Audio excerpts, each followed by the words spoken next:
Hello, everybody. This is Brad Swift of Gaia's Call 2.0, and I'm here with my lovely co-host Marla, Hi. and we're looking forward to exploring a particular topic that's kind of near and dear to my heart here lately. In fact, I wrote about it, let's see, back around January the 23rd or so. So we're kind of the background. Well, first off, Marla, hi. How are you doing? How are you? I'm good. I'm here in North Carolina, and today you are in, it looks like Singapore. Is that correct? Yeah, I'm still in Singapore and it's like 26 Celsius, and I know for you it must be freezing. Yes, it's about 20 degrees Fahrenheit here Yeah. in the mountains of North Carolina. We're in the midst of a polar uh, climate change effect that's affecting the entire, most of the United States, actually. Yeah. The other thing I want to kind of make note of, just, so the uh, listening audience can appreciate. Uh, Mahler, as we get ready to record these, Mahler's trying to stay awake while I'm still trying to wake up. So, So if you see either of us yawning, it's for different reasons, but exactly, yeah. exactly, exactly. So anyway, as I was saying, in our previous couple episodes, we were talking about the polycrisis and that kind of overlapping ecological, social, and spiritual challenges that are shaping our world. So, in this episode, we want to go in a little deeper direction, asking the question, how do we live inside this reality without losing ourselves? Losing ourselves in the multiple different ways that we might lose ourselves, uh, getting into despair, giving up, just all the different emotional traumas that we might that we do need to deal with. So there's something that came up on my radar screen over the past few weeks that like I said, I actually wrote about, um, and that is this whole distinction or way of kind of operating in the midst of the polycrisis, grieving globally while thriving locally. So we want to kind of explore what that might look like and see what we can do to bring a sense of peace and maybe even a little serenity in the midst of all the craziness that we're dealing with itself. Um, so uh, let's look at the questions. I'm having a little trouble with some of my screens here, so if you bear with me for just a moment, I try to get back to where I need to be. Um, I'm wondering if you're on, listening this day, just take a moment and look and see what emotionally might you be experiencing? You know, what does it look like or feel like to grieve globally? And since, part of the reason Marla and I are together is we're in two different aspects of the world, on opposite sides of the world, we may be experiencing a little differently. So, Marla, what's it been like for you dealing with the polycrisis and this whole notion of grief? Yeah, I mean it's been scary, but it's been a vocabulary that's been in my word use for quite a while now. And in my own community here in Singapore, the Eco Chapter community actually brought this up during one of our meetups just a couple of weeks ago, and I put it on a piece of paper and I asked all the participants that came for our meetup, and I said, "What is the polycrisis? What does it mean to you, and how do you feel about it?" And of course, as I kind of imagined, many people had never ever heard of the word polycrisis, and a lot of them were Mm. like, "Oh, I'm going to Google this. I'm going to look it up." And I told them that they were not allowed to use the internet. They had to talk to each other and find out. Um, at Good the for end of the you. night, it was really I think, quite terrifying for a lot of people to realize that, we'd been talking about all these crises in silos, like you said, right? The social crisis, the climate crisis, the plastic crisis, justice crisis, and then all of the things that we see on the news as well. So it's been, I think, difficult for me as well to kind of introduce these aspects to people, especially if they're not in their radar. But I think like what we're also both trying to do, you and me, Brad, are like trying to hold the space and build that life raft to say like, yes, we're in a poly crisis, but if we made all these crises together, communities can bring that out and we can fix it or at least find support and solace in each other. And also for us on this side of the world, it's quite different, because we're in the global south, even though Singapore is not exactly the global south, but we're surrounded by the global south. Mhm.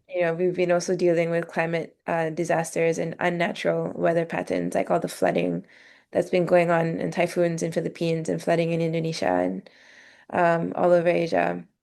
We're just coming out of the monsoon season here as well, so it's not cold, it's just wet. Mm. So it's quite scary, I guess, if you also don't understand that all these things are going on because you see all the different aspects of doom and gloom and horrible things happening on the news, from Venezuela to the US to the disasters around the world and all these in Greenland and strange things are going on. And I think for me, it's really to be local is really like that community that I'm trying to build here. And, through the articles, trying to educate people and say, like, yeah, you're not alone at the end of the day.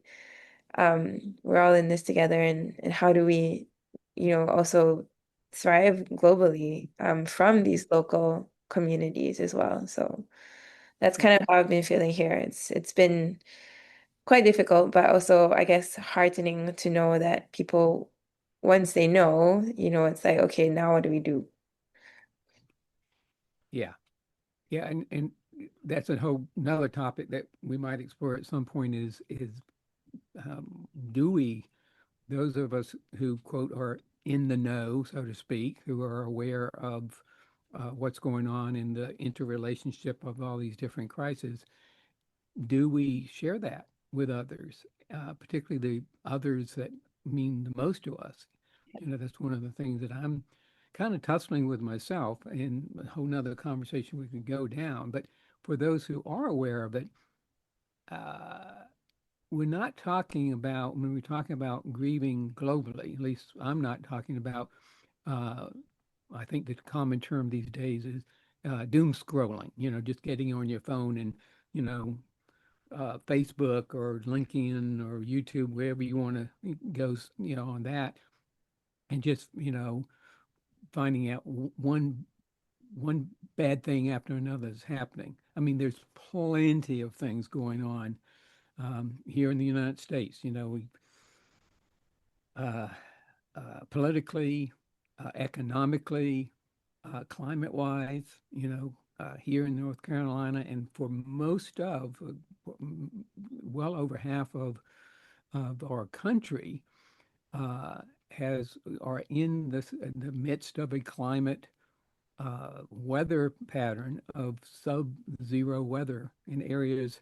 I just saw something the other day about Florida, the southern part of our country, where typically known for its beautiful oranges and orange or fields and all that, completely frozen. To temperatures unlike they've experienced. So we've got all of this going on, and then at the same time, how do we, in the midst of that, in the midst of facing that, face on, how do we thrive locally?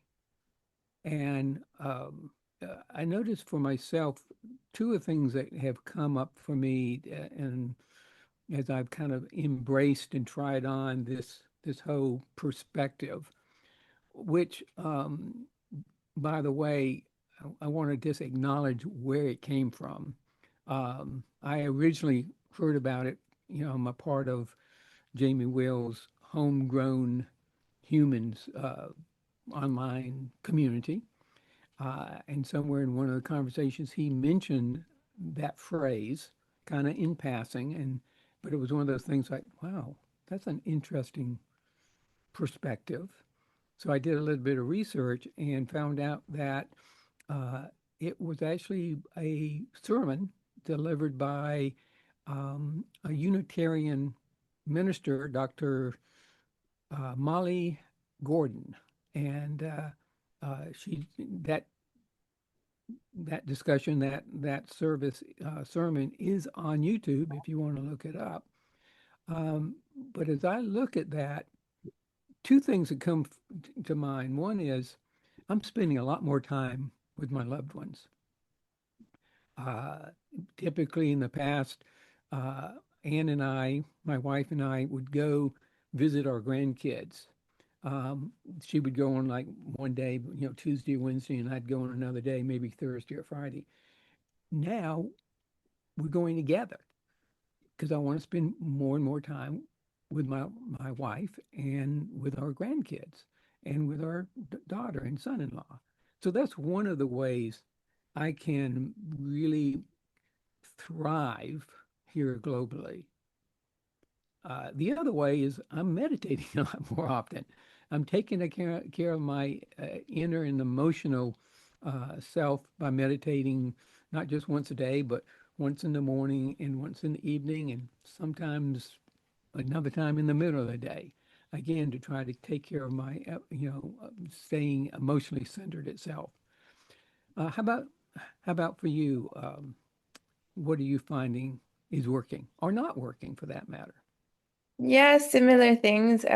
Last year for me was pretty hectic, and it got to a point of burnout, I think, because I was trying to do too many things and help too many people and hold too much space for everyone else except myself. And so this year I've actually taken a whole bunch of time off, and I've been writing a lot, and that always really helps. Today I went for a 4 hour walk, so my legs are dead.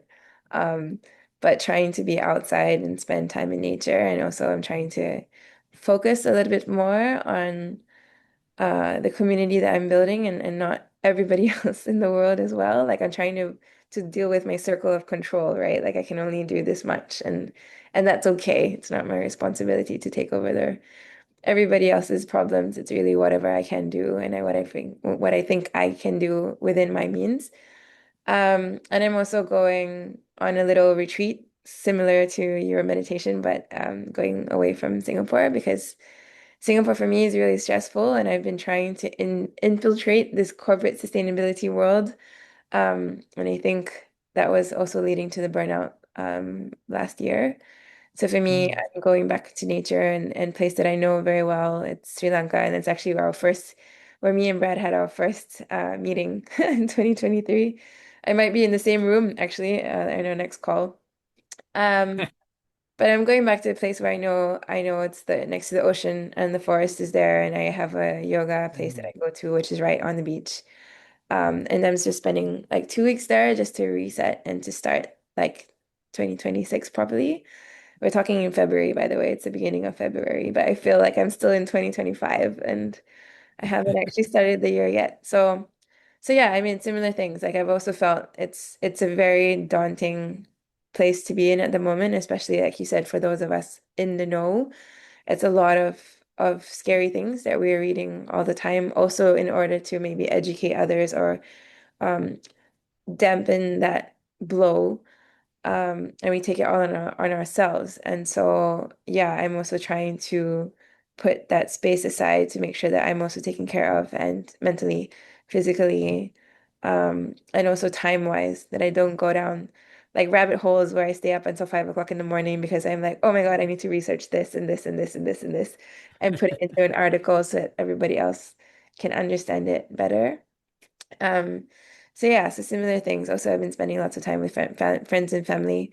I'm leaving in like 2 weeks, so been almost every day with somebody one on one, just so that it's like a proper conversation, not just a group of people together. Trying to, yeah, trying to give some time because I have it now and see how everybody is and check in with people and yeah, so similar things. Yeah, I want to go back and one of the things I don't remember exactly the phrase that you used, but you were talking about your community of you said control. I would say maybe influence because I don't know that Circle they of say that. control. Circle of control. Yeah, Yeah. yeah. We have so for me, it's about the community as well. That was the other piece in it.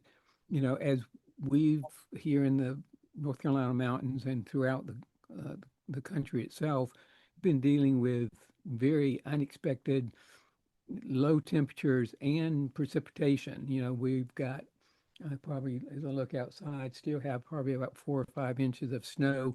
And under that snow is about 2 inches of ice from a previous storm. So we had, and I didn't know this, but now here in our country, we're now naming winter storms like we for years and years we named hurricanes. Now Right. we're naming winter storms. So a couple of weeks ago, we had, at the time of this recording, we had the winter storm fern. Why they would name it after a plant, I don't understand, but maybe that's because we're not going to see any ferns here for quite a few weeks. Uh, we were delivered about 2 inches of sleet and ice. Um, and then right on the heels of that, the very following weekend, we got about here in our area 4 to 5 inches. I understand from one of my relatives on the coast, they got something like 12 or 16 inches on the coast of North Carolina, which is unheard of. Uh, and the whole point of this is, and what I've observed is how we as a community have pulled together. you know, checking in with our neighbors and how are you doing? And, do you have heat? And, did you lose power? Is there anything that we can do? Those of us who have means of getting out, maybe, all-wheel drive, contacting the neighbors and saying, do you want us to pick something up while we're out? That type of community. And I think first and foremost, taking care of ourselves, the whole adage about putting on your oxygen mask first, taking care of Yeah. yourself, emotionally and physically, then taking care of your family and your immediate loved ones, and then also looking at how can I, be a contribution and open to contribution here in my community. And if we're focusing on that area, that's where the thriving locally comes in. Yeah. And that doesn't mean we, again, here we are on a podcast with the intention of reaching out to others globally. We also want to make a difference there, but it starts with those inner circles itself. Yeah. So, Yeah. I mean, again, even yeah, with go the ahead. podcast, it's really just to get the awareness out there. I mean, this podcast shouldn't be where you go. Like if you need support, this podcast is really just to show that there is a bigger problem and there is an issue, and just to spread the awareness and then go and find your communities, go take care of yourself, go and figure out what it is that you need, what gaps are in your life and what's causing you stress and eco-anxiety or depression or apathy, and then hopefully this just opens that door for you to find the communities in your neighborhood and take care of like your people and yourself too. Yeah, yeah. The last thing I think I want to touch on before we end this is again, the notions of what other support structures or ways of looking at our current life can be supportive. Um, uh, Back in June of last year, I created what I call the one cause vow. It was kind of my way of saying, this is what I'm standing for in this fourth quarter of my life. And I've embraced it in a more deeper level. Not just say it or read it by rote, but really allow those words to come in and to look at, how to the four great truths that I've been writing about for the past year and a half. can give us a place to anchor ourselves. Are we living in a sense of the interconnectedness of our life? Are we living separately, thinking that we're separate from other people, or we're separate from the rest of the web of life itself? The whole notion of sufficiency. This is something that we certainly have seen during these inclement weather. Sharing, being willing to share our resources with each other, gives us a sense of sufficiency, Yeah. and that reciprocity. Yes, I'm not I'm out to be of service to my community, but am I also being open to contribution as well? Yeah. So all of these ultimately come down to, are we being stewards for and with the earth, Mhm. in collaboration with the earth? And not these like automatic answers, but a place to look and inquire into. Yeah. This is what I would also encourage people to just try on and see what they see, from that as well. Yeah.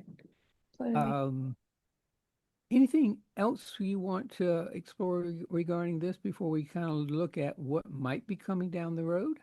No, I'm just agreeing with what you're saying because this year I also got sponsored to be a part of this fellowship called the Bio Leadership Fellowship. So it's really Mm. looking at how we are connected to nature, we are nature, and how then you become a leader in a way that, your leadership abilities or practices or methods or the way that you hold space for people or build communities are based on nature principles, natural principles, and rather than like you said, like being completely disconnected about it, searching for profit before people and planet, looking for investing and funding before realizing that I need to do no harm.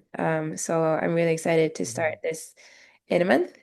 But similar things, I'm also trying to find my way that I can, make those truths very clear to me about what it is that I'm doing. I mean, I've been in this path my whole life, so I've kind of always been on this journey, but now that I'm at this level and also with the eco chapter, now how do we bring those truths very clearly to people and have that purpose that other people can also find theirs. So yeah, I'm excited for that and resonate very much with what you just said. Yeah. And, future episodes, some of the things that we're thinking of exploring.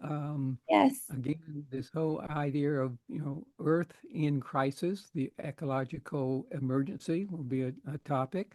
Mhm. We're going to be reaching out to a couple people that we know, that we think would be great guests to Yeah. explore these aspects further.